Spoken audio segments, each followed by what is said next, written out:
پاک سرزمین کو خارجیوں سے پاک کرنے کا مشن، سیکیورٹی فورسز کا بنو کے علاقے بقا خیل میں operation. I S P R کے مطابق فائرنگ کے تبادلے میں 8 خارجی جہنم واصل، 7 زخمی۔ فائرنگ کے تبادلے میں میجر عاطف خلیل 2 جوانوں سمیت جام شہادت نوش کر گئے۔ شہداء میں نائک آزاد اللہ اور لانس نائک غضنفر عباس بھی شامل۔ میجر عاطف خلیل شہید کا تعلق آزاد کشمیر سے تھا۔ ضلع جوب میں بھی فورسز سے فائرنگ کے تبادلے میں ایک خارجی مارا گیا، دوسرا زخمی حالت میں گرفتار۔ موسم سرما کی دستک، لاہور کی فضا خطرناک حد تک آلودہ، پنجاب کے مختلف علاقوں میں گرین لاک ڈاؤن کا نفاذ، مجموعی ایئر کوالٹی انڈیکس 236 ریکارڈ، مختلف علاقوں میں صورتحال انتہائی خراب۔ حکومت نے شہریوں کو آلودگی اور بیماریوں سے محفوظ رکھنے کے لیے گرین لاک ڈاؤن لگا دیا۔ گرین لاک ڈاؤن والے علاقوں میں چنچی رکشے پر پابندی ہوگی۔ لاہور ہائی کورٹ نے محکمہ ماحولیات سمیت دیگر فریقین سے جواب طلب کر لیا۔ اسموک کے تدارک کے لیے دائر درخواست پر سماعت کا تحریری حکم جاری۔ اسموک سے نجات، لاہور کے گرد جدید ٹیکنالوجی سے گرین رنگ بنانے کا انقلابی فیصلہ، شہر کے گرد درختوں کی دیوار بنائی جائے گی۔ صنعتی علاقوں میں شجرکاری بڑھانے کا بھی اعلان، کاربن کی روک تھام اور آکسیجن کی مقدار بڑھائی جائے گی۔ وزیر اعلیٰ پنجاب مریم نواز کی تعلیمی اداروں اور طلباء کو بھی گرین فورس بنانے کی ہدایت۔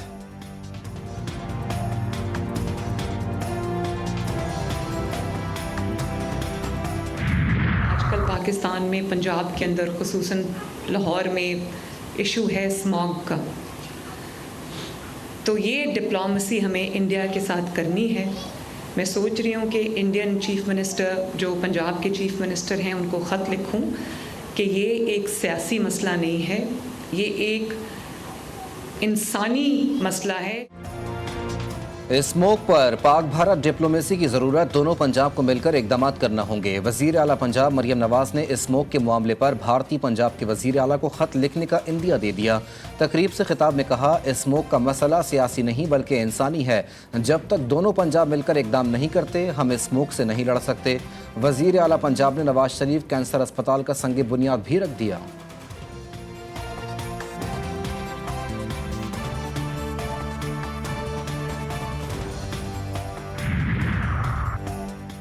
شکریہ سعودی عرب، پاکستانی معیشت کی بہتری کے لیے ایک اور بڑی خبر۔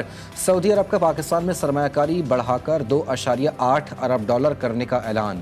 سعودی وزیر سرمایہ کاری خالد بن عزیز نے کہا، دورہ پاکستان کے دوران 27 مفاہمتی یادداشتوں کے تحت $2.2 ارب سرمایہ کاری پر اتفاق ہوا تھا۔ تب ہی کہا تھا کہ یہ آغاز ہے جس میں مزید اضافہ ہوگا۔ دونوں ممالک اقتصادی شراکت داری کو مزید مضبوط بنا رہے ہیں۔ دورہ پاکستان میں بہترین مہمان نوازی پر شکریہ بھی ادا کرتا ہوں۔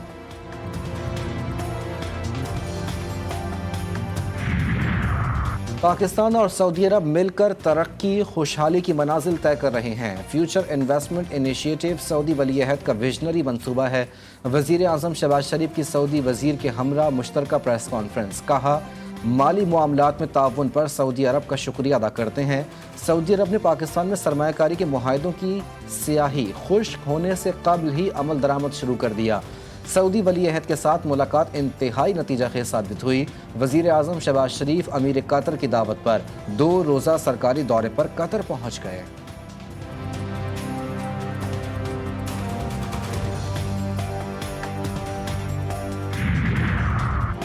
اعظم سواتی کیس میں دوران سماعت جسٹس میاں گل حسن اورنگزیب برہم، انسداد دہشت گردی عدالت کے جج ابو الحسنات پر سوالات اٹھا دیے۔ جسٹس میاں گل حسن اورنگزیب نے کہا، اس آدمی کو اس لیے یہاں رکھا ہوا ہے تاکہ انتقامی کارروائیاں کی جا سکیں۔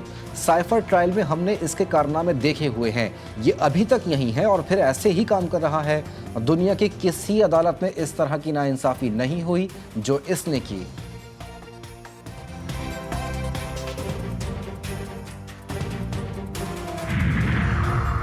سپریم کورٹ کی ججز کی تعداد اور پریکٹس اینڈ پروسیجر بل میں مزید ترمیم، ججز کی تعداد سے متعلق نون لیگ اور پیپلز پارٹی کا تاحال اتفاق نہیں ہو سکا۔ حکومت نیا بل بھی متعارف کرا سکتی ہے۔ اتفاق رائے پیدا ہونے پر ترمیمی بل جمعے کو پیش ہو جائیں گے۔ اتفاق رائے پیدا نہ ہونے کی صورت میں رواں اجلاس آئندہ ہفتے تک جاری رکھے جائیں گے۔ تعداد بڑھانے سے متعلق بل دونوں ایوانوں میں پیش کیے جا چکے ہیں۔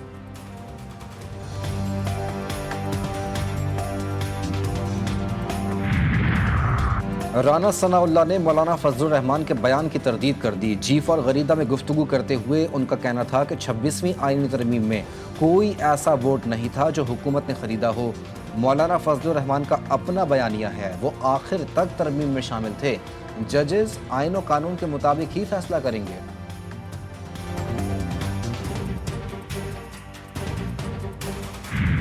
آئین کہتا ہے قرآن و سنت کے منافی کوئی قانون نہیں بنایا جائے گا۔ جمہوریت ہے کہ جس کا مقصد واضح ہے، نظام مملکت میں عوام کی شراکت داری کو تسلیم کیا گیا ہے۔ عاملیت نہیں ہوگی، عوام کی مرضی کے خلاف زبردستی ان پر کوئی مسلط نہیں ہوگا۔ یہ ملک سیکولر نہیں مذہبی ہے، حق حکمرانی عوام کے منتخب افراد کو ہوگا، ہم اپنی منزل حاصل کر کے رہیں گے۔ سربراہ JUI مولانا فضل الرحمان نے ڈیرہ اسماعیل خان میں جلسہ عام سے خطاب کرتے ہوئے کہا کہ بھارت نے اپنا آئین بنا لیا تھا لیکن پاکستان طویل عرصے تک بے آئین رہا۔ 1956 کا آئین آیا لیکن اسے قوم کا متفقہ آئین نہیں کہا گیا۔ 1962 کا آئین ایک آمر کا تھا۔ تنازعات کے حل کی متبادل کمیٹی تشکیل، چیف جسٹس آف پاکستان کی تشکیل کردہ کمیٹی کے چیئرمین جسٹس منصور علی شاہ مقرر، جسٹس عائشہ ملک اور جسٹس شاہد وحید کمیٹی کے ممبران ہوں گے۔ نوٹیفیکیشن کی کاپی تمام متعلقہ افسران کو بھجوا دی گئی۔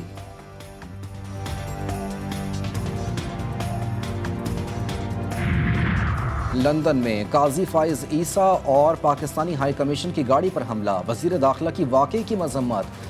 نادرہ کو حملہ آوروں کی شناخت کے لیے فوری اقدامات کا حکم۔ محسن نقوی کہتے ہیں کسی کو بھی اس طرح کے حملے کی اجازت نہیں دی جا سکتی۔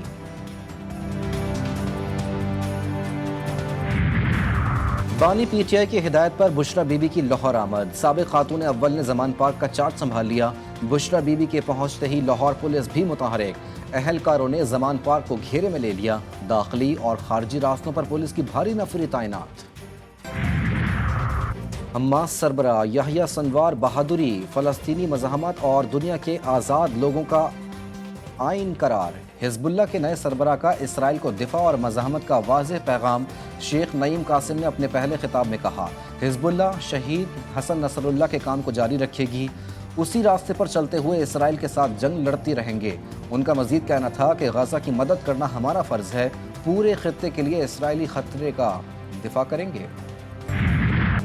صہیونی فوج کی لبنان میں جارحیت، 24 گھنٹوں میں 77 شہریوں کو شہید کر ڈالا۔ صہیونی فوج کی سیدون اور سرفند میں بمباری، 17 شہری جان سے گئے۔ حزب اللہ کی شدید جوابی کارروائیاں، تل ابیب، حیفا سمیت کئی شمالی اسرائیلی علاقوں پر ڈرون اور راکٹ داغ دیے۔ عراقی مزاحمت کاروں نے بھی وادی جولان میں میزائل داغے۔ صہیونی فوج نے غزہ کے علاقے بیت لاہیہ میں قیامت برپا کر دی، علاقہ آفت زدہ قرار۔ ایک کے بعد دوسرا میزائل حملہ، پناہ گزینوں کی رہائشی عمارتیں ملبے کا ڈھیر بن گئیں، ہر طرف انسانی اعضاء بکھر گئے۔ پہلے حملے میں 93 اور دوسرے میں 19 فلسطینی شہید، درجنوں زخمی۔ شہداء اور زخمیوں میں بیشتر خواتین اور بچے شامل۔ خان یونس، دیر البلاح، المواسی اور رفح میں بھی شدید بمباری۔ ایک دن میں 143 فلسطینی جان سے گئے۔ شہداء کی مجموعی تعداد 43,163 ہو گئی۔ کمال عدوان اسپتال کی بین الاقوامی مدد کی بھی اپیل۔ اسرائیل کا حقیقی دشمن نیتن یاہو ہے، ایران اور حزب اللہ نہیں۔ امریکی میڈیا CNN کے مطابق سابق صہیونی وزیر اعظم ایہود اولمرٹ نے کہا کہ نیتن یاہو نے اپنے بے وقوفانہ اقدامات کے ذریعے ثابت کر دیا کہ وہ اسرائیل کے حقیقی دشمن ہیں۔ ایران اور حزب اللہ، یہاں تک کہ حماس بھی انتہا پسند نیتن یاہو کی طرح نہیں ہیں۔ اسلام آباد میں 24 گھنٹوں کے دوران 5 بینک ڈکیتیاں، وارداتوں میں استعمال ہونے والا اسلحہ سرکاری ہونے کا انکشاف۔ پولیس کے مطابق شارٹ مشین گن تھانہ سیکریٹریٹ سے چرائی گئی تھی۔ اسلام آباد پولیس کے اہلکار سے ایک فرضی ملازم SMG لے اڑا، تھانہ سیکریٹریٹ میں SMG غائب ہونے کی رپورٹ درج، تحقیقات شروع کر دی گئیں۔ ضلع سوابی میں المناک حادثہ، تیز رفتار رکشہ الٹنے سے بچی سمیت 4 خواتین جاں بحق، 3 شدید زخمی ہو گئیں۔ حادثہ رکشے کے ایکسل ٹوٹنے کی وجہ سے پیش آیا۔ رکشہ بے قابو ہو کر ٹریکٹر ٹرالی سے جا ٹکرایا، لاشوں اور زخمیوں کو اسپتال منتقل کر دیا گیا۔